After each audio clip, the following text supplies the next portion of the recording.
A little bit of soul, a little bit of dance. At number 16 on this fancy playlist, up one from 17. Boy, this is a slow-moving survey.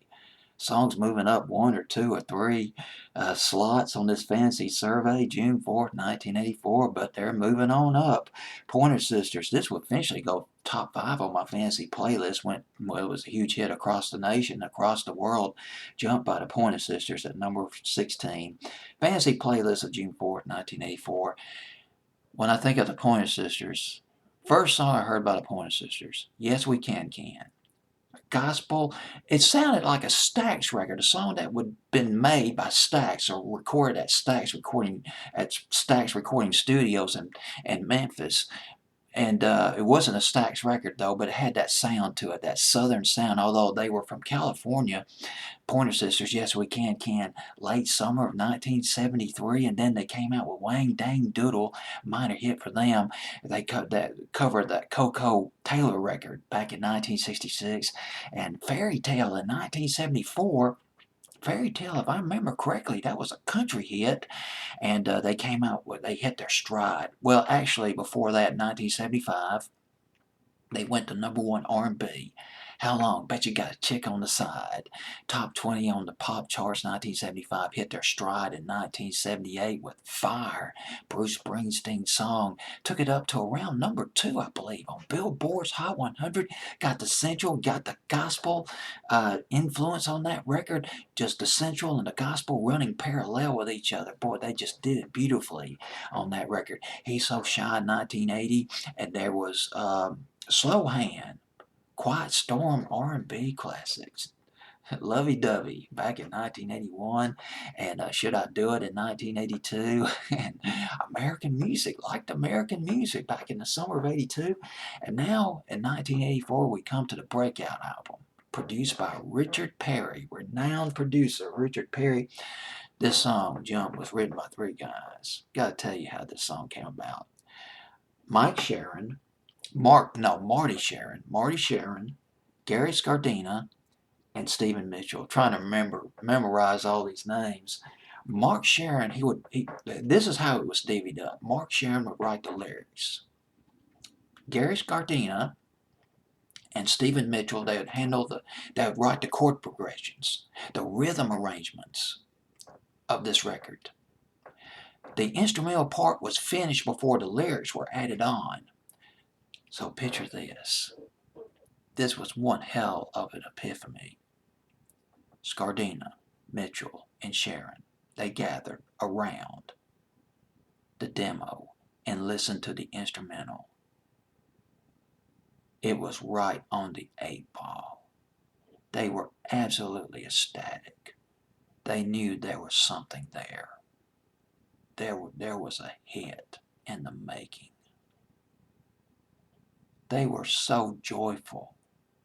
They jumped up and down while they listened to the rhythm track. Thus, they called it Jump.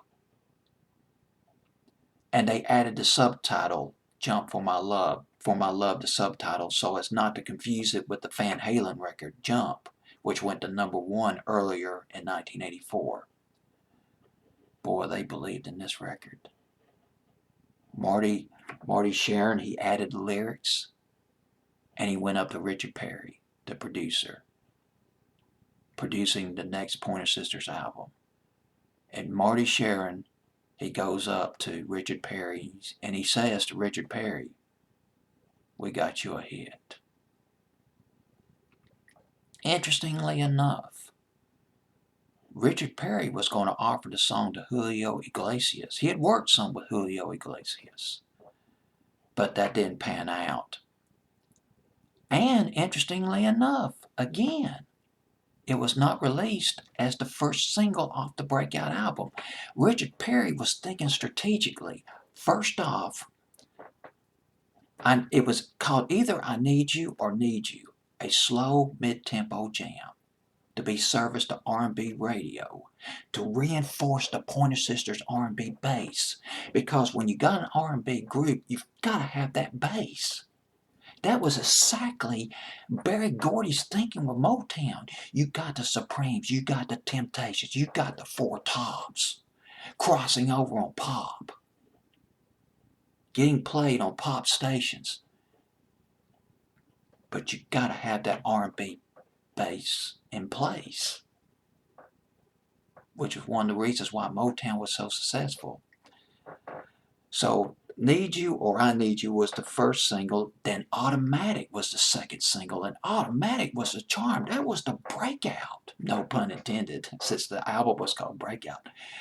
Automatic was the breakout hit off that album on pop and R&B, and then Jump came out. Jump went to number 3 on Billboard's Hot 100. One other thing I got to tell you about real quick. Let me see if I can go. I'm outsourcing Wikipedia for this information stream.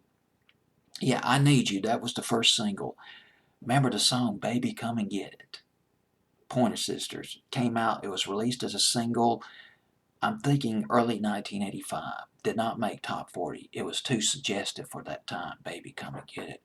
Now that was one sensual record right there. But guess who wrote it? Guess who wrote that song? Barry Mann, Cynthia Weil, James Ingram. Barry Mann and Cynthia Weil. Great songwriters from the 60s. They wrote You Lost That Love and Feeling, We Gotta Get Out of This Place, and one of my favorite records, which came out back in the spring of '66, Magic Town by, it was Magic Town by the Folks. Their runner-up to 5 O'Clock World, they wrote that. Well, they teamed up with James Ingram and wrote that song, Baby Come and Get It by the Pointer Sisters. Now, isn't that something? That is really nice. Really nice, too, at number 16, Jump by the Pointer Sisters on my fancy playlist, June 4th, 1984.